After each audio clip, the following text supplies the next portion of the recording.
नमस्ते मित्रों, कैसे हैं आप। बैरिंग जायंट एसकेएफ ने अपने क्वार्टर वन के रिजल्ट डिक्लेयर किए हैं आज।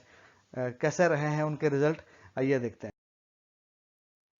ये उन्होंने लेटर लिख के दिया है दोनों एक्सचेंजेस को कि भाई आज हम अपने मीटिंग हुई थी और उसमें हमने रिजल्ट को अप्रूव किया था।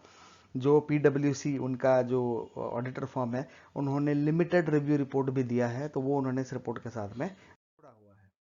यहाँ पे आप उसके रिजल्ट देख पा रहे हैं। यहाँ पे 4 कॉलम है। फिगर जो सारे उन्होंने दिखाए हैं ईपीएस को छोड़ के, वो सारे जो है वो मिलियंस में है। हम अपनी सहूलियत के हिसाब से उसे करोड़ में कन्वर्ट करेंगे। 4 कॉलम है। पहला वाला कॉलम जो देख रहे हैं वो इस क्वार्टर का है, दूसरा वाला क्वार्टर पिछले क्वार्टर का है, तीसरा वाला जो है वो सेम क्वार्टर का है पिछले साल का, और चौथा वाला क्वार्टर जो है वो पिछले साल भर का है 19-20 का।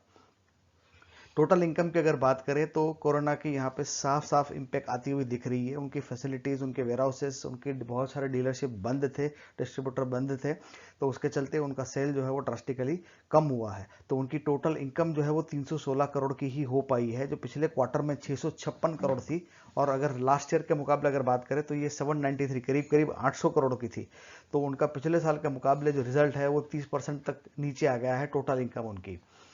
जबकि उनका पूरा साल भर का अगर हम देखें तो उनके करीब 3000 करोड़ की सेल हुई थी। तो उनके पिछले साल की जो 3000 करोड़ की सेल हुई थी, उसका सिर्फ 10% का सेल आया है इस क्वार्टर में। तो अभी हम उसे 4 से मल्टीप्लाई भी करते हैं तो ये 360 का जो है तो वो मोटा मोटा 1000, 1200, 1500 करोड़ के तक जाएगा।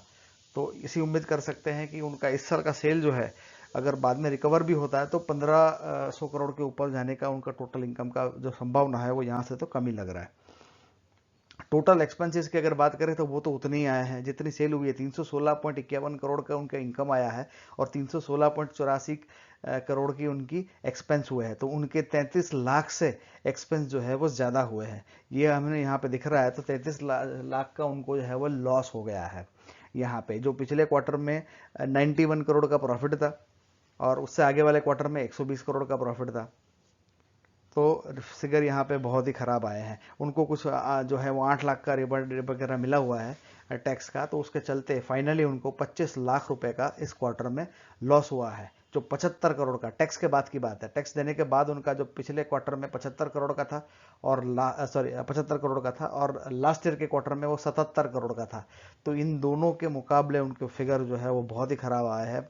उनको सिर्फ 25 लाख रुपए का लॉस हुआ है इस क्वार्टर में। और अभी थोड़े कोरोना की इम्पैक्ट ज़्यादा आई थी, तो उसे उम्मीद है कि ज़्यादा इंप्रूव नहीं होंगे उनके फिगर सेकंड क्वार्टर के अंदर भी। तो उसके स्टॉक में हम उसको गिरावट हमको देखने को मिल सकती है। यही कारण है कि उनका ईपीएस जो पिछले क्वार्टर में 15.2 का था, लास्ट ईयर में सेम क्वार्टर में 15.8 का था, वो इस क्वार्टर में सिर्फ 0.1 का रह गया है, वो भी माइनस। तो जो उनका साल भर का 58.5 का जो हमें ईपीएस दिख रहा था, तो अभी तो थोड़ी मुश्किल लग रही है। ऑफ कोर्स वो थर्ड और फोर्थ क्वार्टर में इम्प्रूव होने का संभावना है, लेकिन साल भर का उनका ईपीएस का फिगर है वो हमें नहीं लगता कि किसी भी हालत में 30-40 के ऊपर जाएगा, 30 से 40 के ऊपर। तो उसकी इम्पैक्ट जो है वो आप शेयर के प्राइस में भी आने वाले समय में देख सकते हैं, ऐसा हमको लगता है। ये उसके सेल की फिगर है पिछले 5 साल की, जो सिर्फ रेफरेंस के लिए। 3000 करोड़ का सेल था 2016 में, 2600 करोड़ घट के 17 में 2600 हो गया, हल्का सा बढ़ा वो 2700 हुआ, फिर वो 3000 पे बड़ी मुश्किल से पहुंचा, फिर वो आपका 2800 करोड़ के आसपास ही रहा। तो पिछले 5 साल की उनकी जो सेल रही है वो सेम लेवल पे रही है, उसमें कोई बढ़ोतरी देखने को नहीं मिली है। तो ये सरप्राइजिंग है। ऑफकोर्स ऑटोमोबाइल इंडस्ट्री में रिसेशन आया, लेकिन वो पिछले 1 डेढ़ 2 साल से आया है, जबकि ये 5 साल का उनके फिगर है वो बढ़ ही नहीं रहे। तो 16 से लेकर 18 तक तो ऑटोमोबाइल ओवरऑल सेल उनका बढ़ा ही था। तो ये उनके सेल जो है वो कोई बहुत अच्छे नहीं दिख रहे हैं। हालांकि नेट प्रॉफिट फ्रंट पे थोड़ा बहुत इंप्रूवमेंट है। वो 255 करोड़ का उनका जो प्रॉफिट हुआ था 16 में, फिर वो 243 घट के हो गया, फिर वो 295 तक पहुंचा, 335 बढ़ाया उन्होंने जोर लगा के 19 में, लेकिन 2020 में फिर से वो 288 करोड़ पे ही आ गया है। तो नॉट प्रॉफिट के मोर्चे पे भी कुछ खास अच्छा परफॉर्मेंस हमको नहीं लगता। ये उनके प्राइस की मूवमेंट है। जो मॉडल शुरुआत हुआ करती थी आज से 20 साल पहले 116 का हुआ था, तो इन्होंने मोटा मोटा जो है वो 13-14 गुना का रिटर्न दिया है पिछले 20 साल के, 20-21 साल के अंदर। हालांकि पिछले, लेकिन उनके पिछले 5 साल में उनके जो है शेयर प्राइस में ज़्यादा मूवमेंट नहीं आई है। लेकिन अब शेयर प्राइस की अगर बात करें तो फिर भी वो ऑलमोस्ट, इसीलिए शायद वो शेयर प्राइस में भी ज़्यादा मूवमेंट नहीं है पिछले 4-5 साल के अंदर। ये उनके वैल्यूएशन है। मार्केट कैपिटलाइजेशन 7,700 करोड़ का है। पी रेशियो उसका 26 का है, जो इंडस्ट्री के पी से कम है। और ये क्यों कम है हम समझ सकते हैं, क्योंकि परफॉर्मेंस उसका खराब रहा है पिछले 5 साल में, तो उसी के चलते इंडस्ट्री पी से उसको जो है वो थोड़ा कम ही प्राइस मिल रहा है यहाँ पे।